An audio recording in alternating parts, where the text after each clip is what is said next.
Bueno, Aquí vamos. buenas noches Jefferson, ¿cómo estás? Buenas noches, Fernando. ¿Cómo te va? Muy bien, gracias a Dios. Ya la segunda tertulia del año. Segunda tertulia del año, tertulia número 5. Número 5, correcto. Tertulia número 5. Bueno, y muy importante. Bueno, todas son importantes, pero la de hoy es interesante.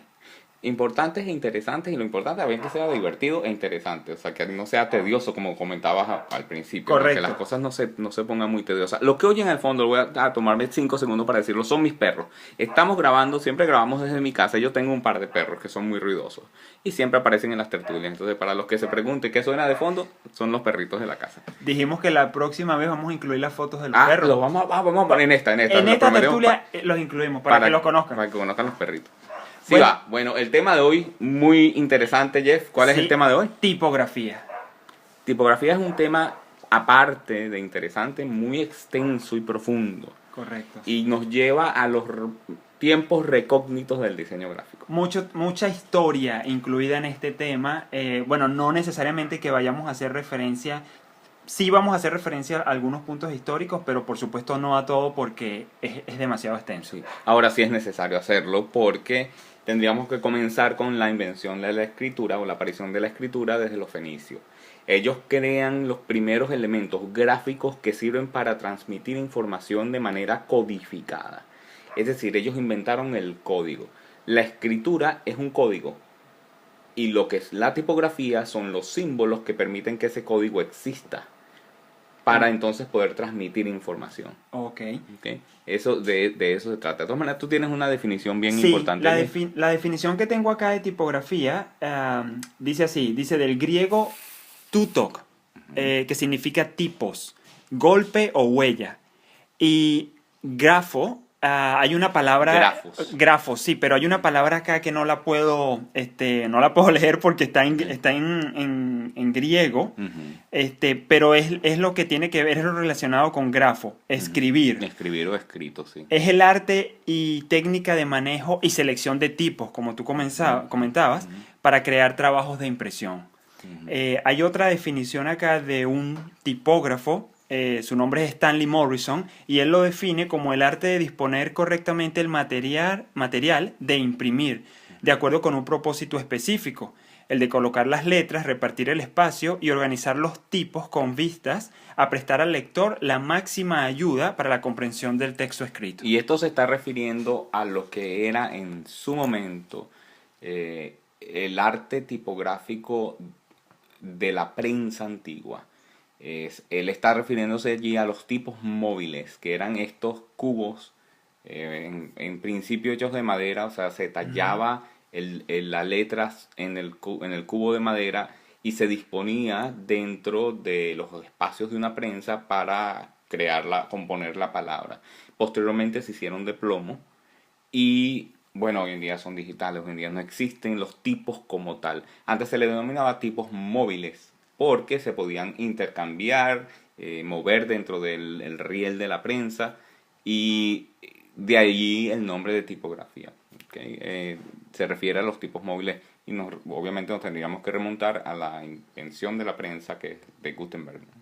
¿Tú tienes algo sobre Gutenberg? Había leído acá algo, no lo tengo precisamente acá, pero sí está más adelante, sí. Muy bien, seguimos entonces. Otra parte, o digamos la parte fundamental de lo que viene a ser la tipografía, es algo que tendremos que denominar la anatomía de la letra. Esa es la parte desde mi punto de vista. Fíjate, yo considero que la tipografía dentro del diseño es la parte, es quizás una de las áreas más complejas en el diseño gráfico. La creación de una letra per se es una obra de arte. Sí. Por todo lo que implica el diseño de una letra en sí mismo, el balance, las proporciones, el aspecto, la legibilidad de esa tipografía es extremadamente importante porque obviamente el objetivo es transmitir información escrita. Entonces, todos estos elementos durante la historia se han ¿cómo se llama? Profundizado. Sin embargo, al final volvemos siempre a la esencia, a lo básico. ¿Por qué? Porque aparentemente en su momento durante la historia se llegó a un punto en donde se crearon las letras más óptimas, que mejor representan el lenguaje y que son más fáciles de leer y además son estéticamente más agradables. ¿Qué son las letras de uso más frecuente dentro de lo que es la impresión de libros y textos largos o textos cortos? Sobre todo el aspecto de la legibilidad es muy importante. Ese es un aspecto muy importante. Yo estuve leyendo que básicamente cuando tú seleccionas, bueno, hoy día tienes esa facilidad de solo ir al programa y seleccionar el tipo de tipografía que tú quieres utilizar. Pero algo bien importante que tienes que tomar en cuenta es el hecho de que la tipografía que escoges tiene que, por supuesto, ser legible, porque hay tipografías que cuando tú las puedes utilizar para títulos y funcionan perfectamente, textos cortos, sí. Pero cuando la utilizas para el texto que realmente va a leer la persona, que es la información, tiende a ser un poco hasta borrosa, se pegan las letras. Si el diseño de la tipografía no está adaptado a textos largos, entonces se hace muy compleja la lectura. Sí.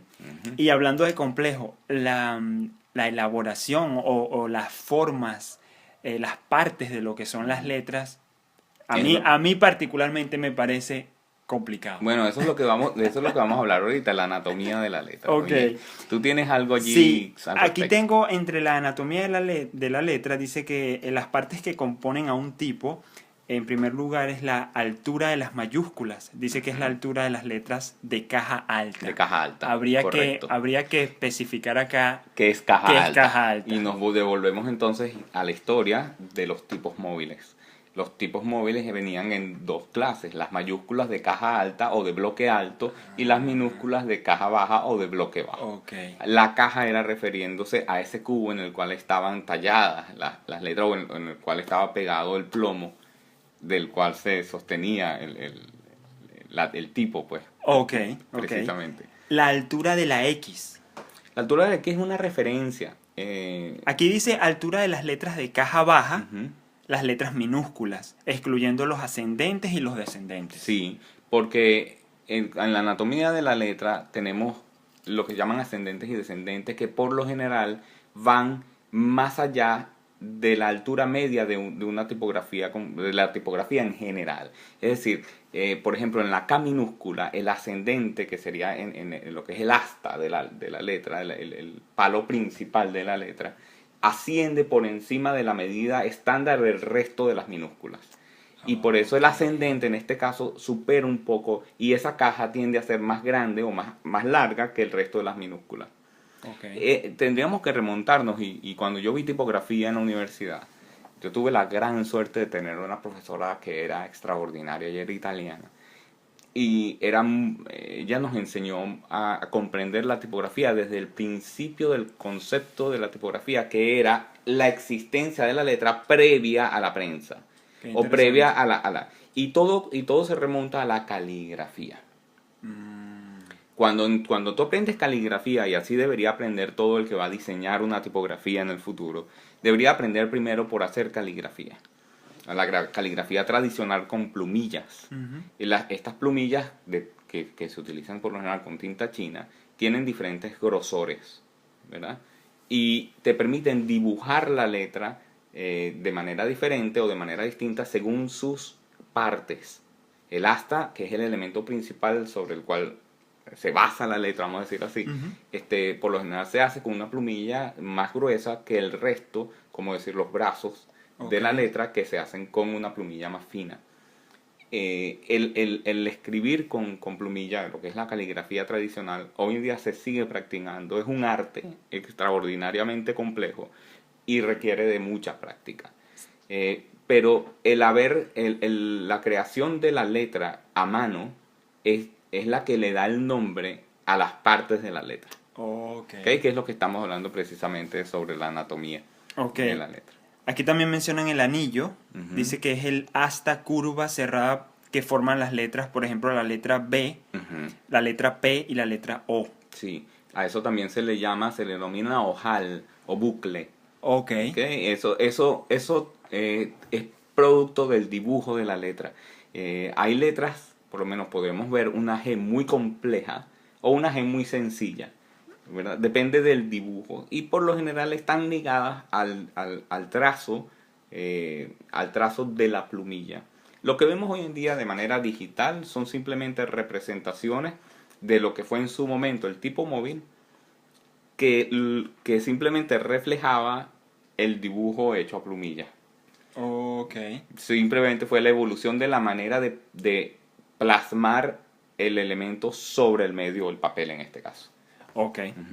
Otra de las partes de la anatomía de la letra dice ascendente, creo que ya comentamos Sí, un poquito acerca de esto, hasta que contiene la letra de caja baja y que sobresale por encima de la altura X, tales como las letras B, D y K, Sí. lo que tú La mencionabas. La X se toma como referencia de la caja baja, y todo lo que pase por encima de esa altura o hacia abajo, como en el caso de las P's, Ajá. se les llama Ok. ascendente o descendente, y tienden a ser ligeramente más largas. Esas líneas, Fernando, yo no lo sé, Ujú. sé que lo vi en alguna parte, pero hay unas líneas que es básicamente como Sí. no digamos, es la base donde se Sí. comienza a diseñar Sí, imagínate un pentagrama para la de para música. música, ¿verdad? Ajá. En este caso no tienes 5, sino tienes 4 líneas y 3 espacios. El espacio superior, y eso lo vamos a ver en imagen, se llama la altura del ascendente. El espacio intermedio se llama altura de la X. Ok. Y el espacio inferior se llama altura del descendente. Sin embargo, en algunos dibujos, sobre todo cuando se hacen a mano, este ascendente o descendente tiende a sobrepasar esos límites de esas líneas superiores e inferiores. Ok, porque sí, vemos tipografías que o son muy altas Sí. o son muy largas hacia Sí, abajo. sobre todo en la tipografía ornamental, que es la que se utiliza, por ejemplo, para las tarjetas de boda y ese tipo de cosas. Ok. Otra de las partes, tenemos acá astas montantes. Dice, son las Sí. astas principales u oblicuas de una letra, tales como la letra L, la letra B mayúscula, la letra V mayúscula as well, Ujú. y la letra A. Sí, se le llama también traviosa. Hasta montante o traviosa. Ok. Podría definirse, en el caso de las letras con serif, y eso lo vamos a explicar más adelante, Ajá. de ese espacio, esa barra, ese dibujo que va entre cada uno de los ribetes de la letra. Ok. Luego tenemos el asta ondulada o espina, es el rasgo principal de la letra, como la S mayúscula o la S minúscula. Sí, obviamente ese es el trazo curvo, porque estas letras no tienen un trazo recto. Exacto. Asta transversal, rasgo horizontal de las letras A mayúscula, H mayúscula, F minúscula o T Sí, minúscula. el elemento transversal de la letra, el palo transversal de la letra. Ok. Luego tenemos el brazo, parte terminal que se proyecta horizontalmente o hacia arriba y que no se encuentra incluida dentro del carácter. Sí, O eso carácter. por lo perdón. menos en la K. El Ajá. brazo que asciende es por lo general diagonal. Se le llama brazos porque se mueven diagonalmente. Ok. Y parten de esa asta. Parten del asta hacia arriba o hacia abajo en forma diagonal. Y por eso se le llama brazo a la parte al que asciende, y se le llama cola a la que desciende. Ok. Perfecto. Otra de las partes que tenemos por acá viene a ser la cola, creo que ya la mencionaste. mencionamos, sí. Sí, luego el descendente, lo que tú decías que es la parte por debajo de la altura de la letra X. Sí, correcto. Ajá, dice Del área X, sí. hasta de la letra de caja baja que se encuentra por debajo de la línea de base, Línea de base, como correcto. ocurre con las letras P y G minúsculas. Correctamente. Luego la inclinación, el ángulo de inclinación de un tipo, me imagino que tendrá que ver con letras como por ejemplo la K, no estoy seguro. Podría de alguna manera denominarse ángulo, inclinación o brazo. De todas maneras vamos a colocar allí una foto y Una ahí imagen. pues se puede mostrar. Sí. Y disculpa que te interrumpa, ya llevamos 15 minutos de tertulia, y lo que vamos a pedirle a nuestros escuchas es que si nos regalan 5 minutos más de su tiempo, para que en caso de que nos extendamos un poco en la tertulia, pues poder cubrir todo. Sí, es que este tema realmente es un tema extenso. podríamos hablar de tipografía. Sí, bueno, la tipografía Horas. es un área específica del diseño, y es complejo, Sí. extenso. Las últimas partes que tengo acá es la oreja, es la terminación o terminal que se le añade a algunas de las letras tales como la G o la R. Hay algo que se llama rebaba. La rebaba es, y nos volvemos al uso del bloque o de la talla construida bien sea en madera o vaciada en plomo, Ujú. es aquel elemento que quedaba antes impreso producto de un defecto en la talla. Ah, ok. Quedaba como una rebaba de que quizás un trazo de la talla que no quedó bien pulida o de Ajá. alguna, y cuando quedaban esos impresos, inclusive en algunas representaciones ornamentales de la tipografía se dejaba a propósito Adorno. como un adorno. Ok.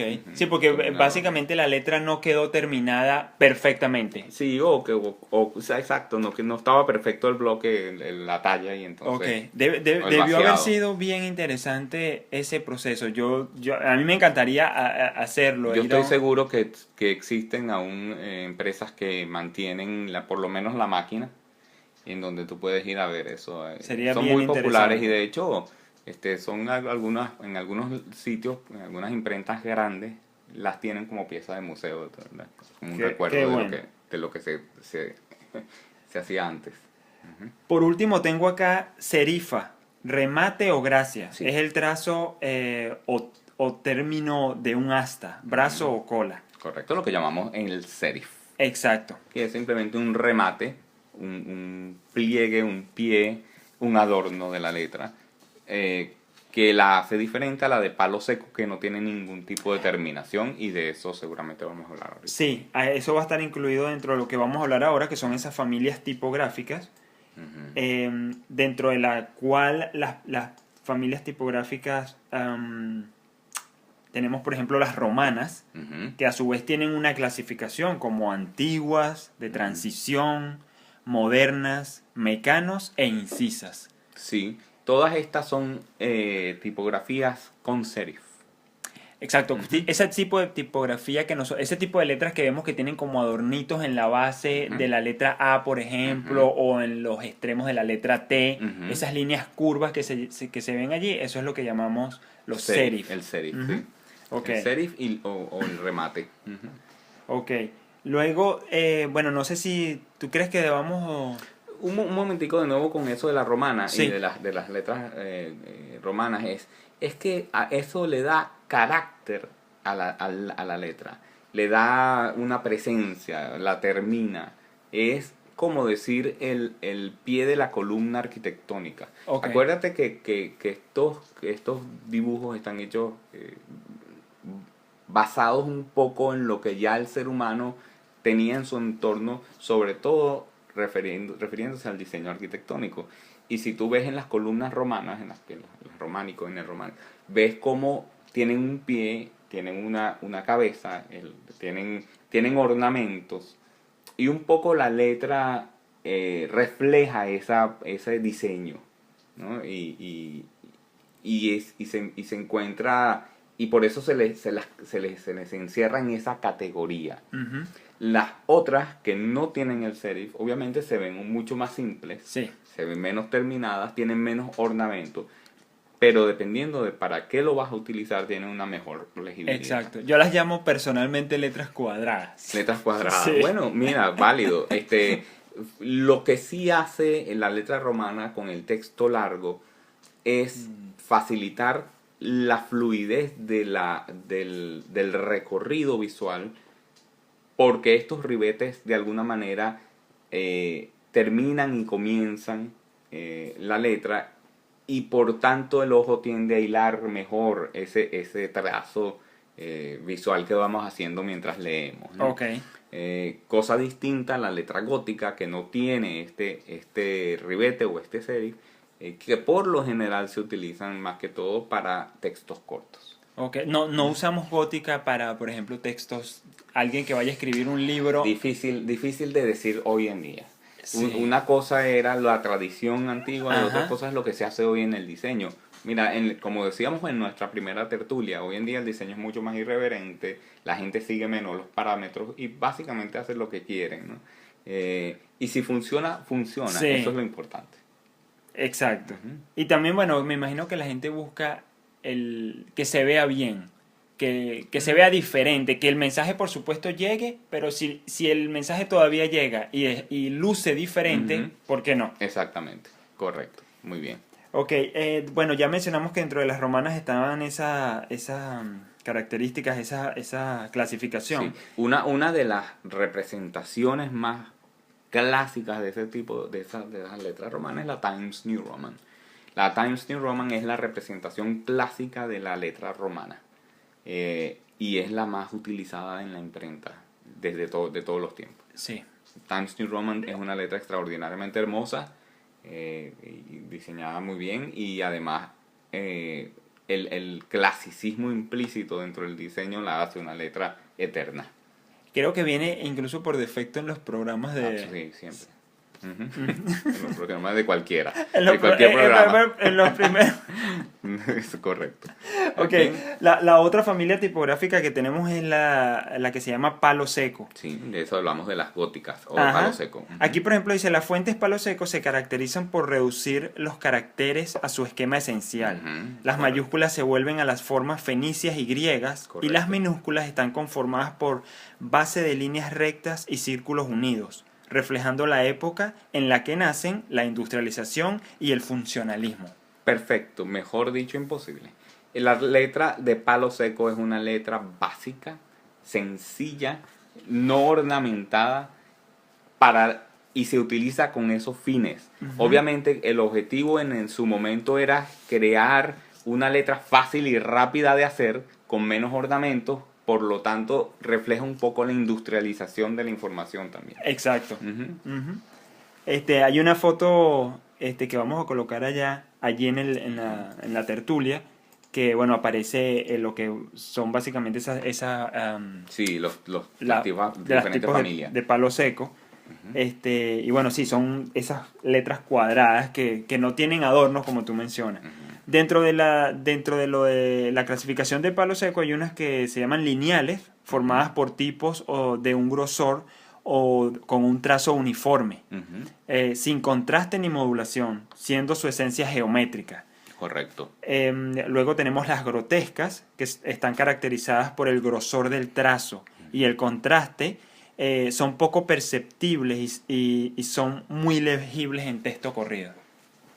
Fíjate, hablamos hoy en día con los software informáticos, entonces las tenemos clasificadas en bold o negrita. Negrita. En light. Cursivas. Cursivas, si están inclinadas. Ajá. Y en la normal. Que lo llaman regular. El peso regular, Ajá. que sería la de peso medio. Ok. Porque también entonces hay una que viene como extra delgada, que es la light, ¿no? Sí, pues es que han surgido también, me imagino que han surgido muchas clasificaciones, muchas variantes de lo que fue el tipo de letra inicial y luego esa subclasificación. Perfecto. Luego tenemos otra de las familias de letras, son las rotuladas. Dice, las fuentes rotuladas advierten más o menos claramente el instrumento y la mano que los creó, y la tradición caligráfica o cursiva en la que se inspiró el creador. Y se llaman script, o cursivas o caligráficas. Ajá. También. Estas reflejan muy bien el trazo de la plumilla. Sí. Y se siguen utilizando hoy en día, sobre todo con fines ornamentales, en aquellos usos como el de la tarjeta de boda o tarjetas de invitación, para darle un poquito más de elegancia al elemento gráfico, ¿no? Otra de las que se encuentran dentro de la clasificación de palo seco son las góticas y las cursivas.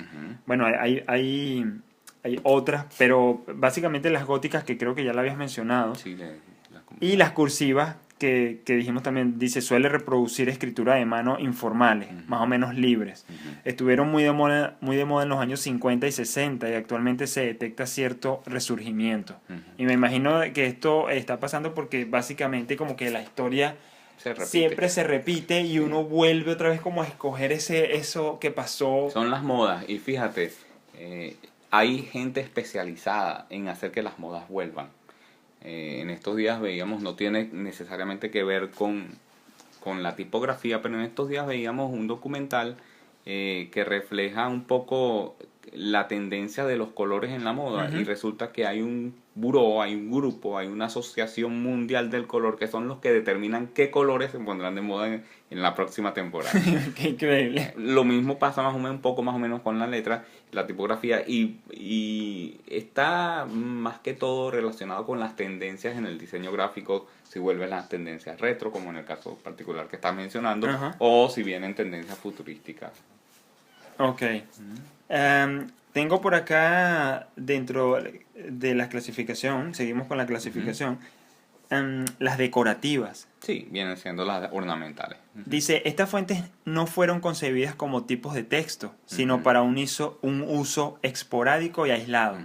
Dentro de la clasificación de las decorativas tenemos fantasía, Ujú. época, que son básicamente las dos más importantes. Sí, son tipografías que se hacen como por ejemplo para un título de una película, para el rotulado del nombre de una película Ajá. o de un libro, Ok. que se hacen a veces exclusivamente para eso. No tienen ninguna función posterior o anterior, y lo que pasa después es que si llaman mucho la atención, entonces se convierten en una tipografía de uso frecuente. Pero lo vemos mucho en el diseño de afiches, y sobre todo en el diseño de afiches para películas, en donde se crean estas tipografías específicas, y ejemplos como el de Guerra de Galaxias, Ujú. es uno muy, muy tradicional, y otras películas sobre todo de género espacial y de futurista, y Ajá. de ciencia ficción. Los rotulados para ciencia ficción tienden después a convertirse en tipografías estándar. Ok. La otra es la llamada época. Ujú. Dice, pretenden sugerir una época, Ujú. una moda o una Clásica. cultura, Ujú. procediendo de movimientos como el Bauhaus Ujú. y el Art Deco. Correcto. Dice que anteponen a la función formal con trazos sencillos y equilibrados, casi siempre uniformes. Sí. Cuando las escuelas de diseño tienden a generar muchas tipografías, porque es la meca de lo que implica una tendencia gráfica. Por eso la tipografía es tan compleja, y por eso la tipografía, aunque pienso yo un poco aislada del Ujú. ambiente gráfico, aunque todo el mundo en el ambiente del diseño tiene una pasión por determinados tipos, yo pienso que es un tema que se toca poco, aunque en la escuela clásica, Ujú. en la escuela tradicional del diseño un tema particular, es una materia que se toma particular, a veces de 2 y 3 sesiones. Yo tomé 3 semestres de tipografía en la universidad, y sin embargo no pasa a ser necesariamente lo evidente en el diseño, porque la tipografía es quizá el elemento de uso más común y frecuente, por lo tanto se da por sentado, Es tan sobre común todo que en los pasa niños. Pasa desapercibido. desapercibido, sí. Al menos que Ah, sea algo tan importante como el afiche para una película, el nombre de una banda de música, por ejemplo, ujú. y ese tipo de cosas que se utilizan en el diseño. Te entiendo lo que tú dices, sí. La metálica, por ejemplo. Por ejemplo, exacto. Pasan a ser entonces logotipos, ¿cierto? Sí, Pero entonces esas letras que se crearon específicamente para un logotipo en particular, luego se pueden transformar en tipografías de uso común. ok. Por último, Sí. tenemos la clasificación de los tipos. Ok. Y entonces aquí tenemos estos 5 grupos que a su vez incluyen estas familias tipográficas de las que hemos venido hablando. Ujú. Y los 5 grupos básicamente son, el número 1 es block, Ujú. que es ese tipo de letra bold, que Sí.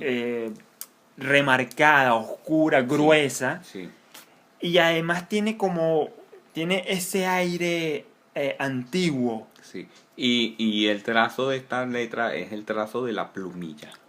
Sería interesante, Ok. voy a poner una imagen, la van a ver en la tertulia cuando hablemos de esto.